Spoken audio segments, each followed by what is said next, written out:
Saudi Arabia is the world's largest exporter of oil and has been one of America's most powerful international allies. But the Middle Eastern nation also has a role in fomenting and exporting violent extremism. And joining us now for more in New York, New York, Karen Elliott House, author of On Saudi Arabia, Its People, Past, Religion, Fault Lines, and Future. She's also former managing editor of the Wall Street Journal. And Karen Elliott House, it's a great pleasure to welcome you to TVO tonight. Thanks so much for being with us. Just before we ask the first question, I thought it would be useful to help the audience understand a little more about Saudi Arabia.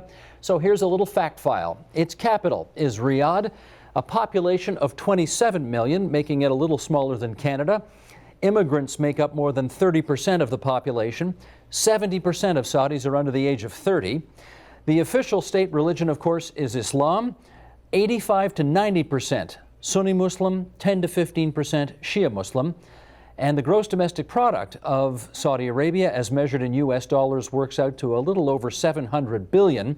Again, compared to Canada, ours is $1.8 trillion, so considerably smaller. They are, however, the world's largest exporter of oil, producing 1 in every 4 barrels sold on the global market. Now, Karen Elliott House, Saudi Arabia has been an important part of your work for many decades, and I wonder what made you decide to write the current book and tell the current story. I had gone to Saudi Arabia since 1978 when I became diplomatic correspondent for the Wall Street Journal, and the kingdom was buying advanced fighter aircraft from the U.S., so it was obviously something I had to write about. But I had always gone to see officials about oil and geopolitical topics. And so when I retired as publisher of the journal in 2006, what I really wanted to do was try to understand the country. What are people like? What influence does the religion have on them? How does history affect them? Tradition, and what does all of that say about the future stability of the Kingdom of Saudi Arabia? You clearly have a great interest and passion for Saudi Arabia, but I wonder why you think the rest of us should. Because of what you said, I think there are 2 key reasons. One is that they are the major exporter of oil, on which the Western way of life, if you will, depends. And secondly, they are a major exporter of the jihadist philosophy, which seeks to destroy the Western way of life. So for both of those reasons, I think it's worthwhile for Canadians, Americans, Europeans, Arabs to focus on understanding the Kingdom of Saudi Arabia. This is where it's worth remembering that 15 of the 19 hijackers on 9/11 were from Saudi Arabia. And one of the things that you write about in your book is this 300-year-long alliance between the House of Saud and the Wahhabi religious establishment that has allowed both to stay relevant and important in that country for that period of time. So let's explore that. Start us off with this. What is the Wahhabist sect of Islam anyway? Ibn Abdul Wahhab, Muhammad Ibn Abdul Wahhab, was a jurist in the 1700s who felt that Islam and Arabia had lost its way in the time in the 1,000 years between the 7th century death of the Prophet and the 18th century that he was living in. And so he wanted to return Arabia to the one true Islam. And Muhammad ibn Saud was looking to conquer Arabia for himself, as were any number of other tribal leaders. But the Al Saud discovered that fighting in the name of Allah was more conducive to victory than fighting in the name of the Al Saud. So they did a marriage of convenience, if you will, where they used the Wahhabi version of Islam to unite the Kingdom of Saudi Arabia. If it is a marriage of convenience, as you've put it, how's it doing these days?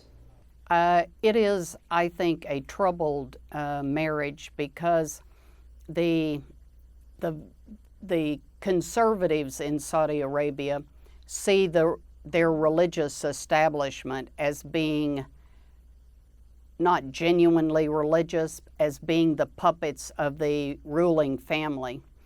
And so that in turn, and that undermines their legitimacy, and then that in turn undermines their ability to legitimize the Al Saud. So I think in both directions, both the family and the religious establishment are having troubles with their legitimacy because, for instance,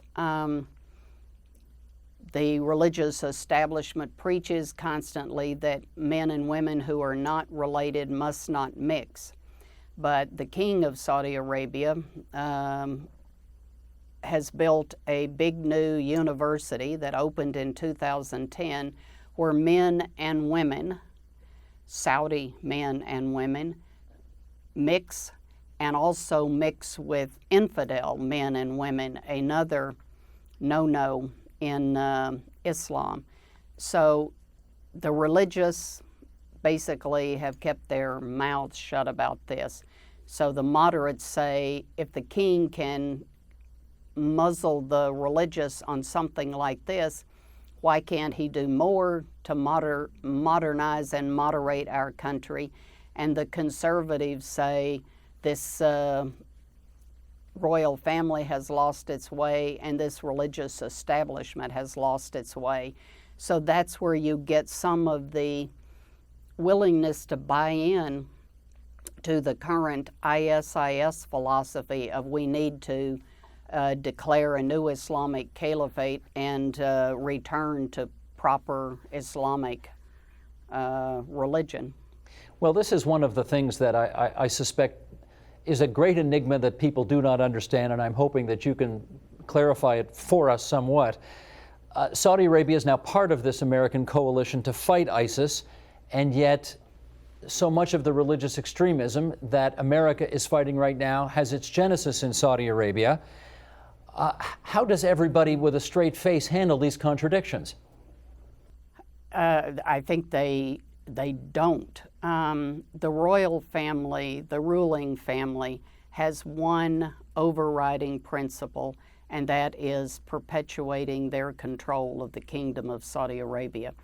So they are constantly walking a balance beam between the moderates and the conservatives, between the U.S. and their own people. It's a walk that is getting more difficult, both literally and figuratively, because the king is a 91-year-old man. He simply doesn't have the agility and energy that one needs in a ruler in this kind of time. And figuratively, in that the Kingdom of Saudi Arabia itself beheads people. They've beheaded 1,000 people in the last 2 decades. And yet they are part of our coalition against ISIS to stop that kind of extremist behavior. So I think for Saudis, again, it is confusing. For Americans, it's confusing. How is it that we have this partner that beheads people, and yet we're fighting ISIS because they are beheading our journalists and planning to behead more Americans? It's confusing, but right now I would say the Obama administration and the Al Saud have a cooperation of convenience.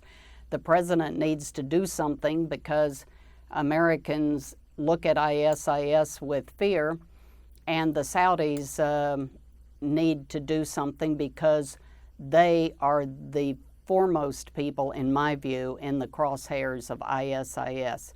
The Islamic Caliphate that's been declared intends to take Mecca and the home of Islam. So the Al Saud are not part of their plan for the future.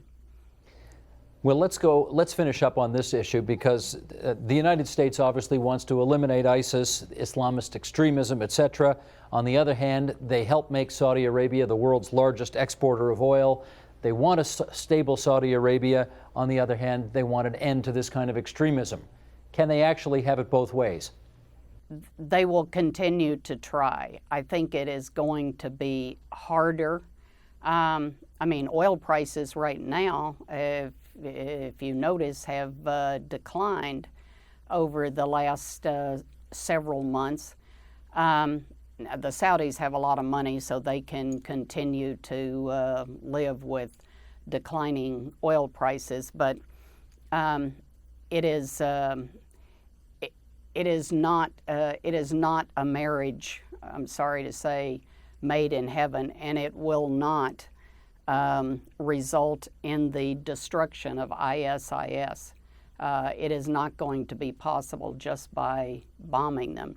It's like using chemotherapy against a big tumor and not surgery. Some combination is necessary.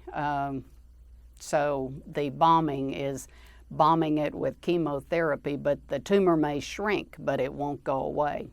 I know you're not an energy expert, but I've, having watched you so many times over the years, I've always been tempted to ask you this question.